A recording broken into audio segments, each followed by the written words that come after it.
Yoshi, mga kababayan, pati yung quotation ng sinabi ni Lincoln, mali pa. Ang sinabi ni Lincoln po, you can fool some of the people some of the time. You can even fool all the people some of the time. But you cannot fool the people all of the time.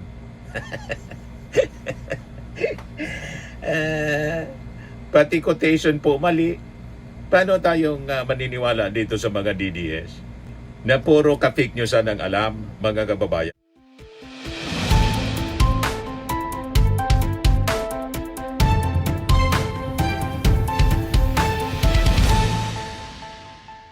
Po mga kababayan, si Dante Maravillas, massive talaga po yung pagpakalat ng fake news laban sa ating Pangulong Bongbong Marcos na tinakbo na niya sa ospital at mamamatay na. Grabe, kahit nag-live yung ating Pangulo, covered ng lahat ng TV stations. ABS-CBN, DCRH, DCMM, GMA, TV5, yung government station, sabay-sabay yung kanilang simulcast. Sa araw ng kagitingan, talagang ayaw maniwala po ng mga DDS. Fake niya lahat yan.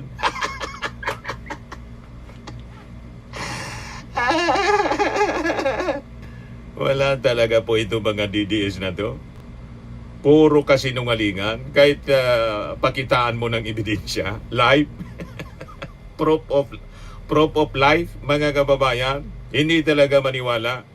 Kaya sabi ng Palasyo Malacanang dito sa report ng ABS-CBN, Malacanang tracing sudden coordinated disinformation surge targeting Marcos Health. Yan sabi din dito sa report ng GMA. Disinformation on Marcos Health meant to destabilize government, says PCO Secretary Gomez. Presidential Communications Office Acting Secretary Dave Gomez said the surge of disinformation on social media, particularly about the health of President Bongbong Marcos, was meant to destabilize the government. In a statement, Gomez said the PCO's anti-fake news desk has detected a sudden and coordinated surge in disinformation across social media, noting that even the mainstream media have fallen victim to this vicious attack of trolls. Pati yung report ng mainstream media, live coverage na, ayaw pang paniwalaan. Fake anya yan, AI. Alang yan talaga, matindi itong mga DDS po. Kaya pa-filean po ng kaso. Itong mga nagpapakalat ng fake news, Raps-eyed versus peddlers of fake news on President Marcos Health. Ayun, pati yung pag-appear ng ating Pangulo sa araw ng kagitingan, kini-question ng mga DDS. Araw ng kagitingan 2025. Tapos araw ng kagitingan 2026. May tatlong question mark. Sabi dito, Iman Corrales Donato, you have left the people in doubt again. What's happening now? Is mga taong bayan versus mga taong bayad? You're driving us crazy. Why don't you just end this so we can get clarity once and for all? Abe Lincoln once said, you cannot fool one people one time but not all people all the time. Mali pa yung pagka-quote ng kasabihan.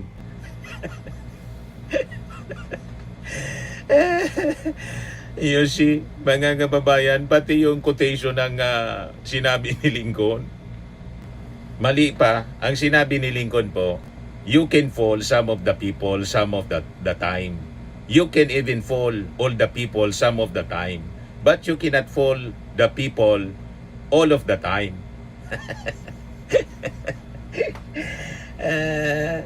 Pati quotation po mali. Paano tayong maniniwala dito sa mga DDS? Na puro ka-fake news ang alam, mga kababayan. Ayan ang mga pinapakalat nila. Kini-question pati yung antipara ng Amerikano. Yan, Sir Jack, reaction, yung sinyak ito, yung bungi. Ilang beses ko pinanood yung Araw ng Kagitingan 2025 at 2026. Haha! At isa ito sa napansin ko sa Kano. Bakit same yung eyeglasses niya? Baka favorite niya lang. Din halos may pagkakapariw talaga yung video ngayon. At sa nakaraang taon, itapos parang nakakaduda yung mga cut sa video ng 2026. Halos the same talaga siya noong 2025, mga boss. Nagkaiba lang sa camera angle. Ha. Ginastusan yan. Magaling ang production team nila. Isang maleta, binayad yan. Ha. Bala na kayo mag-imbestiga. Mamaya, screenshot ko ulit yung iba. Ha. Ganon katindi sila, mga kababayan. Nagtatanim sila ng duda sa kaisipan ng mga pulpul nilang mga followers. O di ba, mga kababayan? O ito yung number 1 na nagpakalat. Nasa freezer na daw yung ating Pangulo. Naka-base daw ito sa sa ibang bansa, si Bugris, Iloy. Freezer na ang presidente nyo, putang ina. Isang linggo na nawawala. Naka-freezer na Dinayal daw. pa ng mga sapat.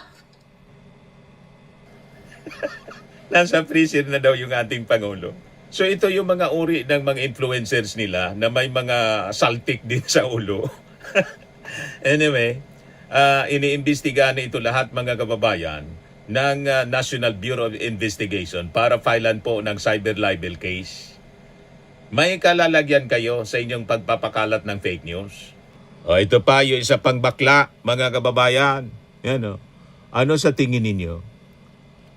Ganon din o. Nagkataon lang ba BBM live video sa Araw ng Kagitingan? Yan o. Pinapakalat niya. Kamera sa kuha kay Pari-parehas. Junior kanina. Di umano, may live daw kanina eh. Ah. At kinumpara po natin nakaraang taon. O ito, ay panoorin po natin ang video.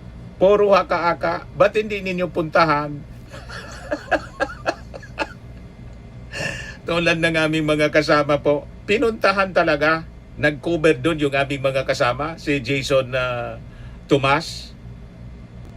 Pati si na-interview ni Jason Tomas, yung kasama namin mga vlogger sa Palasyo Malacanang. Kami yung may access. Kaya dapat sa amin kayo maniwala kasi kami may access sa Pangulo at sa Palasyo Malacanang. O ito pa pinagdududahan yung itsura ng ating Pangulo kasi daw hindi na payat. Payat no more. Marcos, biglang bumalik ang taba sa katawan today. Yan pinakalat nitong Broken News public profile. Marami ang nakapansin na tila biglang nagkalaman ang itsura ni BBM base sa mga litrato na kumakalat sa social media. Few days ago, itsura pang malnourished ang Pangulo, pero ngayon, sa litrato ng pinos ng media, nagkalaman na ito. Bakit ninyo tiningnan yung latest na interview ni Yossi Castro kay PBBM? Naka-recover na po kasi kumakain na ng tama. Noong una, binawalan ng doktor na kumain ng tama, sabaw lang, lugaw. Siyempre, mangangayayat. Diverticulitis.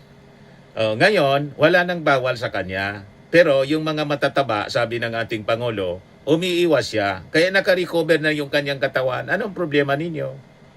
Di ba? Ang gusto kasi ninyo, matigbak na yung ating Pangulo para iupo si Sara Duterte. Hindi mangyayari yon. Tama? Doon na lang kayo sa pangarap.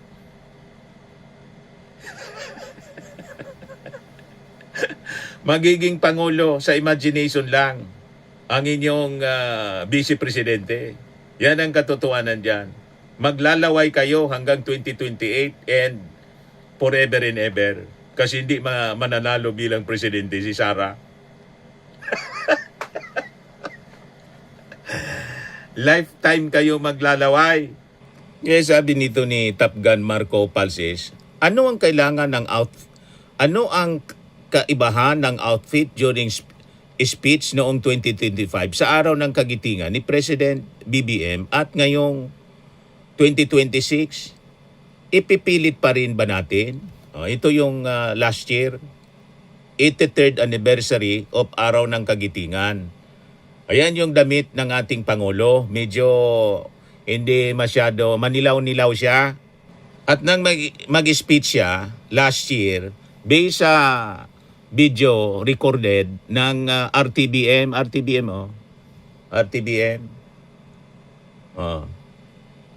83rd anniversary. Manilaw-nilaw yung damit niya, yung barong Tagalog.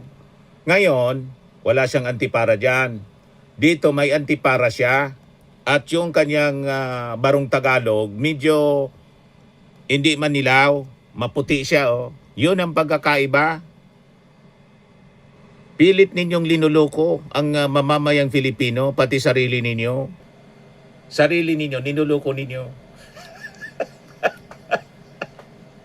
Para lang i-destabilize ang Marcos administration.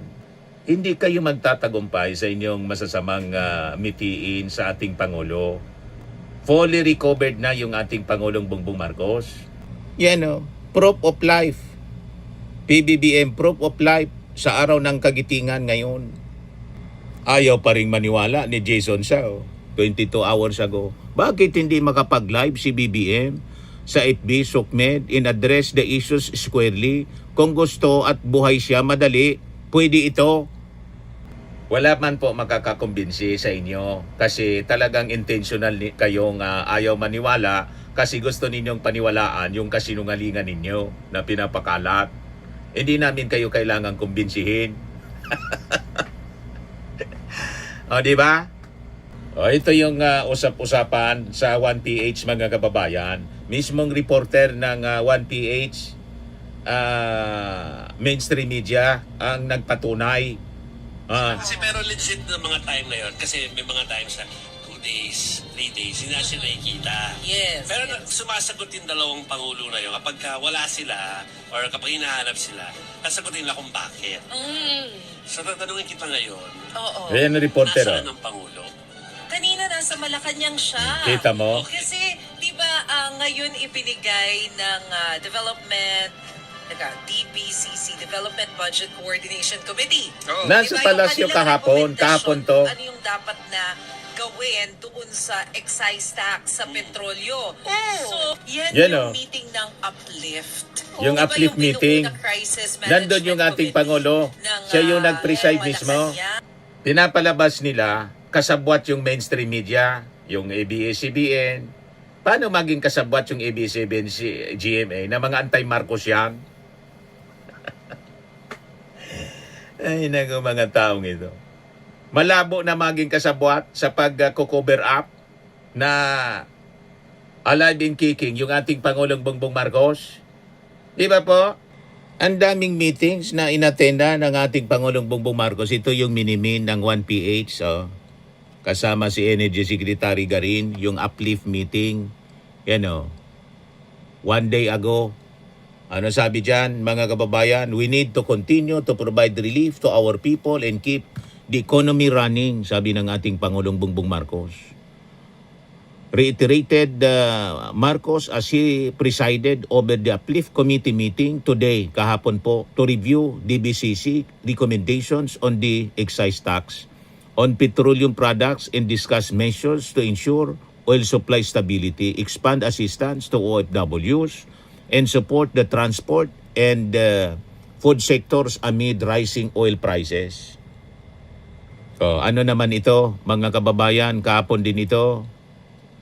20 hours ago kahapon, Look, President Marcos expressed appreciation to Mexican businessman, philanthropist Victor Gonzalez Herrera for donating devotional images of Our Lady of Guadalupe. Yan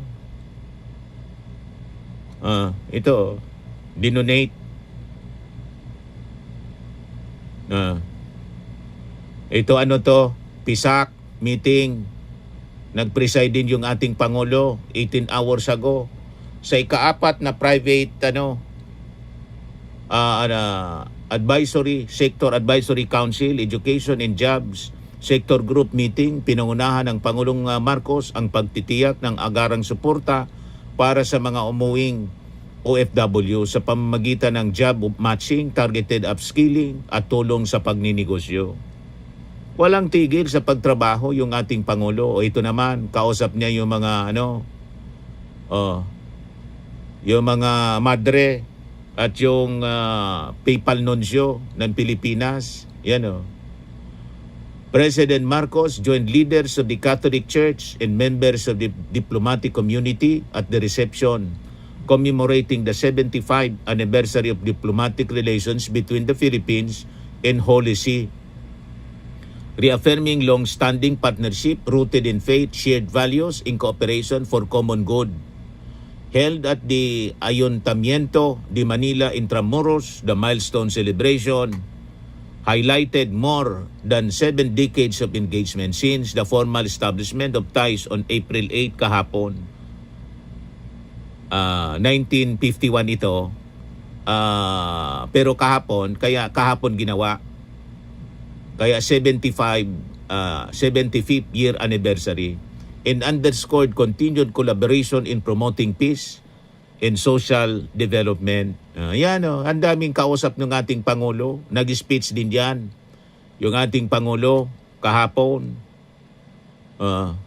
Ito na yung ngayong araw, 84th anniversary araw ng Kagitingan. Yan yung ating Pangulo. Pakikipagkapwa, pagdadamayan at pagmamahalan sa bayan. Ito ang panawagan ng Pangulong Ferdinand Marcos sa bawat Pilipino sa ika-84 anniversary. Yan ang proof of life. Live siya, mga kababayan, sa lahat ng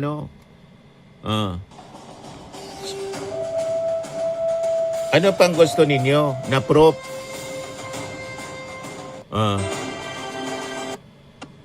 Yan. Yan yung ating Pangulo. Mahal na Pangulo, handa na po ang tanong pandangan upang libutin. Umakyat dyan yung ating Pangulo. Yan ang proof of life. Anong pang gusto ninyong ebidensya?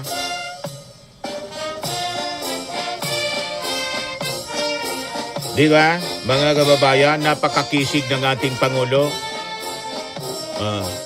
Mataba na yung ating Pangulo, naka-recover na. Ano pa duda ninyo? Inggit lang kayo. You see? Yan Ang taas niyan, inakyat ng ating Pangulong Bongbong Marcos.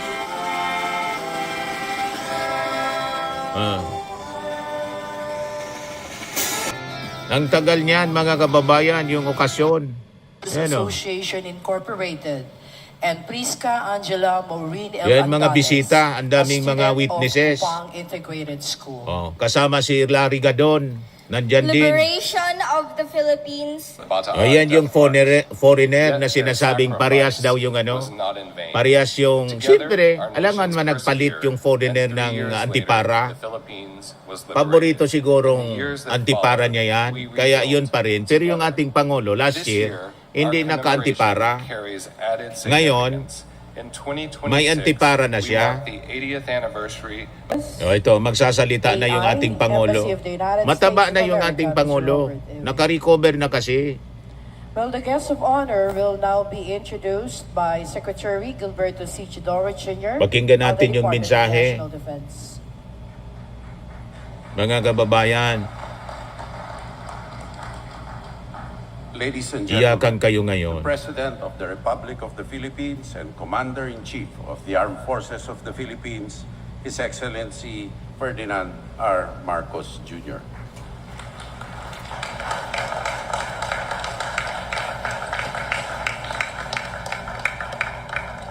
Thank you to our Defense Secretary Gilberto Chidoro Jr. for his kind introduction. Please be seated. His Excellency Archbishop Charles John Brown and the distinguished excellencies of the Diplomatic Corps, Japanese Ambassador to Si the Larry Philippines, Gadon His nandyan. Excellency Mamaya, Endo Kazuya, in-interview ni Jason Tomas. U.S. Embassy Kasama Secretary of namin. Affairs, Robert Ewing, the honorable members of the cabinet who are here present, Province of Bataan Governor Jose Enrique Garcia III, Bataan 2nd District Representative Albert Raymond Garcia, and the other members of the House of Representatives, Municipal Mayor of Pilar, Carlos Pizarro, and other municipal mayors of Bataan present here, National Historical Commission of the Philippines Chairperson. Tumaba na yung ating Pangulo, naka-recover na siya. Philippine Veterans Affairs Office Administrator Reynaldo Mapago, the Bishop of the Diocese of Balanga, Most Reverend Rufino Sescon Jr., the honored veterans of World War II, my fellow workers in government, ladies and gentlemen, good morning. We gather here today to remember those who stood firm in the face of overwhelming adversity, as well as to reaffirm the values that they lived and that they died for, the values of courage, of dignity, and an unyielding love of country. The heroes of Bataan gave their all so that we and the generations that follow may inherit a nation that is free, sovereign, and worthy of their sacrifice. We also witnessed earlier the unveiling of the check marker for World War II to honor the Czech nationals who chose to stand with us in the defense of Bataan.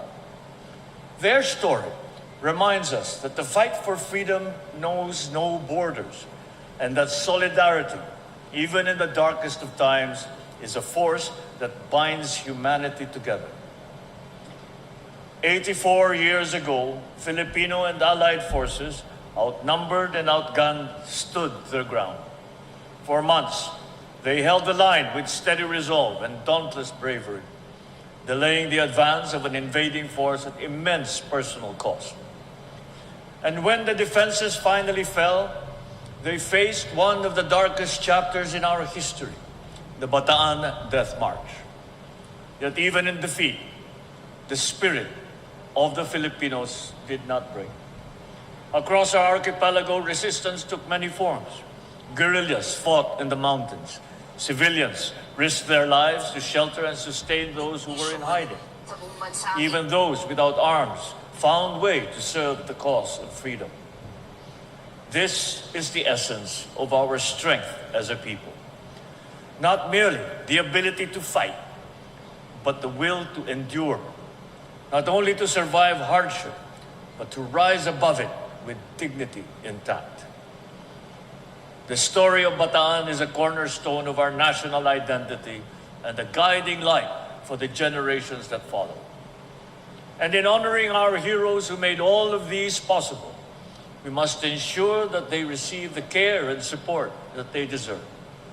This is why we continue to work closely with the Philippine Veterans Affairs Office to establish veterans hospitals in the Visayas and in Mindanao, making healthcare more accessible to those who have long served our nation. We ensure the separation benefits for soldiers who suffer total permanent disability in the line of duty that are commensurate to their sacrifices. We provide available and efficient healthcare services for our veterans. We're having established the Veterans Access to Lifetime Optimized Healthcare, or VALOR Clinic. We have continuously implemented several programs. Last year, over 2,630 veterans and their dependents benefited from services under the Veterans Hospitalization and Medical Care Program. We have constructed veterans wards in select government hospitals. A monthly average of 146,896 pensioners have all received their benefits. In parallel, we have invested in the future of their families. 973 scholars have already received assistance for their education. And through Republic Act number 11958, disability pension rates have been increased, recognizing those who have borne the cost of service in their very bodies. As we honor the past, we are reminded that remembrance is a call to responsibility. The sacrifices of those who came before us demand vigilance, unity, and the continuing willpower to act in the present. Today's challenges may not mirror those of yesterday, but they test us in much the same way. Among these is the enduring geopolitical tension that we are observing in the Middle East. While Sa speech niya, updated po, wala pa manggira kung ito po ay replay ng last year. Wala pang gira sa Middle East last year. So itong speech ng ating Pangulo, patunay na updated ito. Ngayon pa lang ito, kasi ang speech niya, na-mention niya mismo yung crisis sa Middle East, na yung gera nagsimula, kailan pa lang yon, mga kababayan, yung paglusob ng Amerika, 1 month pa lang, mga kababayan, 3 weeks nga. You see? Tapos sasabihin ng mga DDS, recycled yung speech ng ating Pangulong Bongbong Marcos. Ang recycled po, yung kay Sara, yung pag-iikot niya sa mga graduation commencement exercises ng kinder, elementary at high school, pare-parehas yung mensahe niya. Recycle, copy-paste. Yung ating Pangulo, hindi recycled, hindi copy-paste. Updated siya. Yan o. Kaya pinost ko muna po. we may stand far from the centers of conflict, we are not untouched by its consequences. Fuel prices weigh heavily on Filipino families, you those see? who already have the least having been subjected the most to this scourge. In moments like these, the government will do everything that is possible to cushion the impact and safeguard the welfare of our people. Updated yung speech niya. Yet, governance is only a part of the equation. Nation building has always been a shared responsibility. But for this collective responsibility to succeed, it must be grounded in integrity, in courage, and in love for our country. Sa panahon ng matinding pagsubok, tulad ng nangyayari ngayon, kailangan natin balikan ang isang mahalagang bahagi ng katangian ng bilang Pilipino, ang pakikipagkapwa. Dapat natin kilalanin na ang bawat isa ay may parehong pangangailangan, may parehong pangarap, at may parehong pinagdadaanan. Sa ganitong paraan, may papalalim natin ang ating tiwala sa pamahalaan, ang ating malasakit sa kapwa, at ang ating pagmahal sa ating bayan. Dahil kapag iniisip natin ang kapakanan ng iba, mas nagiging malinaw kung bakit kailangan tayong magtulungan at magkaisa. Sa simpleng pag-unawa at pagdamay, nakakatulong tayong mapagaang ang bigat na dinadala ng ating mga kababayan. Ipinapaalala nila sa atin ang pag-uunlad ng bansa ay nakasalalay sa kung paano tayo nagsusumikap na humarap sa mga pagsubok at bumangon mula rito. Let me once again recognize our veterans who are with us today. For you are living witnesses to history. You are the embodiments of strength and enduring symbols of what it means to serve something greater than yourself. No tribute can ever equal the debt that we owe you. But let this gathering stand as a promise that your service will never be forgotten. Your stories will always be told, and your legacy will drive us forward. Together, we will build a bagong Pilipinas that is steadfast in purpose, united in vision, and worthy of the heroism that today we celebrate. Maraming salamat po at mabuhay ang ating mga bayani. Ayan po. O yan o. 84th anniversary araw ng Kagitingan. O ito yung last year, 83rd anniversary araw ng Kagitingan. Parehas din yung antipara. Gusto nila bago na yung antipara ng foreigner po. Ito yung ating Pangulo. Walang antipara dito. Pero si Secretary the President and Commander-in-Chief of the Armed Forces of the Philippines, Gibo Teodoro pa rin yung Ferdinand R. Marcos Jr. 83rd siya, 83rd anniversary araw ng Kagitingan. Kita ninyo ang crowd, Thank iba you, man. Defense Secretary Gilbert Teodoro, for your introduction. His Excellency Charles John Brown III, and the distinguished Ito yung members footage of the nung last diplomatic year, corps, mga please, bugok. please take this. Walang antipara dyan, yung ating Pangulo. The Japanese Ambassador to the Philippines, His Excellency Endo Kazuya, we continue to believe Mas mataba in the dito yung courage ating of every Pangulo. single Filipino, Kasi not only our servicemen, last year pa not to, only those hindi who pa fought as nagkasakit. irregulars, but also our civilians who made their own sacrifices. Di ba? Pati yung boses niya doon, mga kababayan, ang pagka-delivery ng speech, iba man ang pagka-deliver niya ng speech ngayon.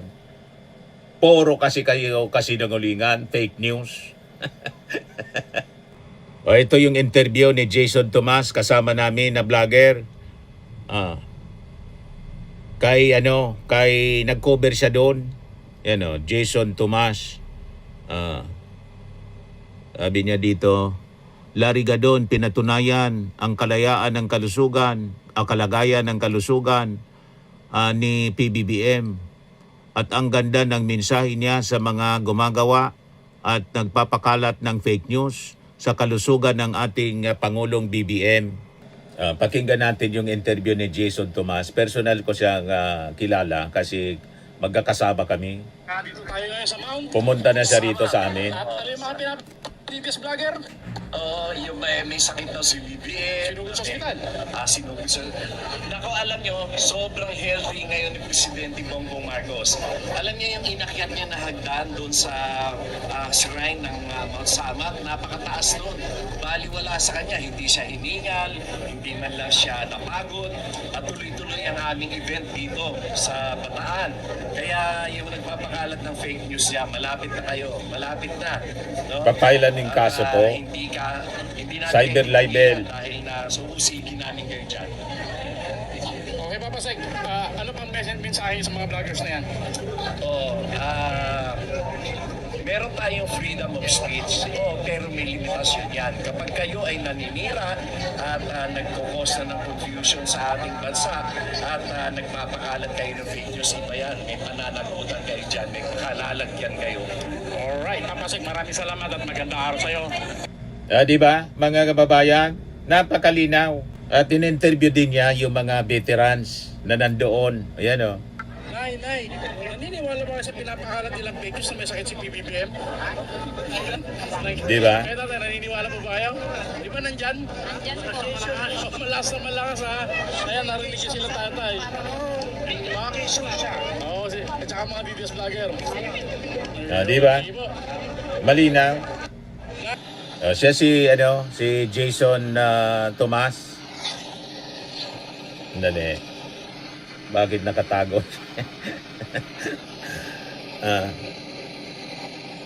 Ayan si Jason Tomas. Nakasama ko siya dito sa pumunta siya dito, bumisita yung pag-cover namin sa pagbisita ni PBBM sa Albay. Ano kayo ngayon? Umanda kayo mga fake news peddlers. Papailan kayo ng kaso ng Presidential Communications Office ng NBI. Lahat na monitor na lahat, na document na lahat ninyong pinapakalat na fake news. Sumusobra kayo. This is now destabilization against the government of President Bongbong Marcos. Kasi ang gusto ninyo, iupo na si Sara in your dreams. Tama po mga kababayan? Sa mga naghanap ng malinis and spacious fitness gym, pumunta lang po kayo sa aming Colossal Fitness Gym. We also offer Grab Car Rental with our brand new 2023 model ng Toyota Innova.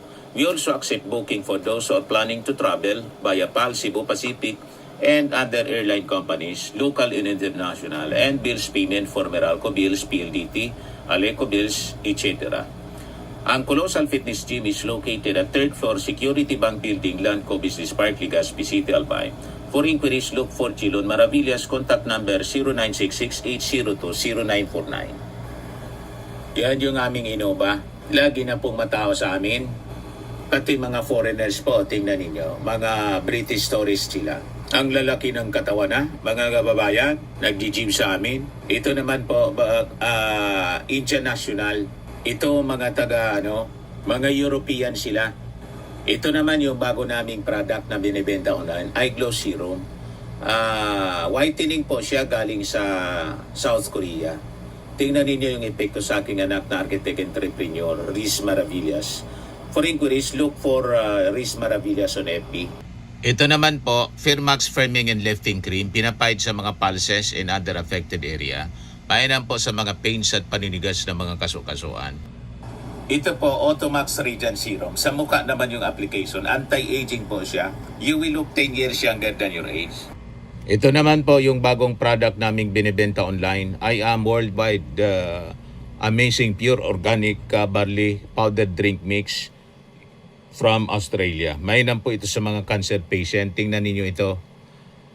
Si Yulitan, cancer-free na siya mga kababayan. Ovarian cancer survivor siya.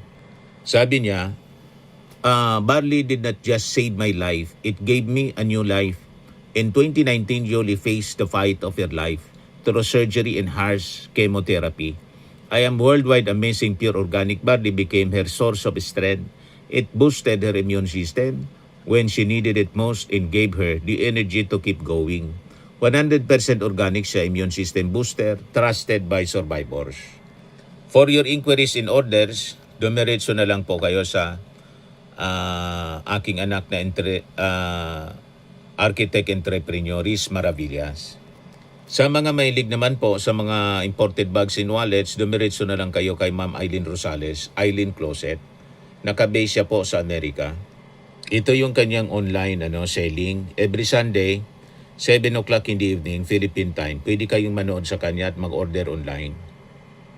Sa mga mahilig naman po, magpa-spa, try ninyo po dito sa Pamper City, the Medical Aesthetics and Wellness Center. Matatagpuan sa Isiana City, Parañaque City, Metro Manila. Pamper City by OMG, your luxury escape.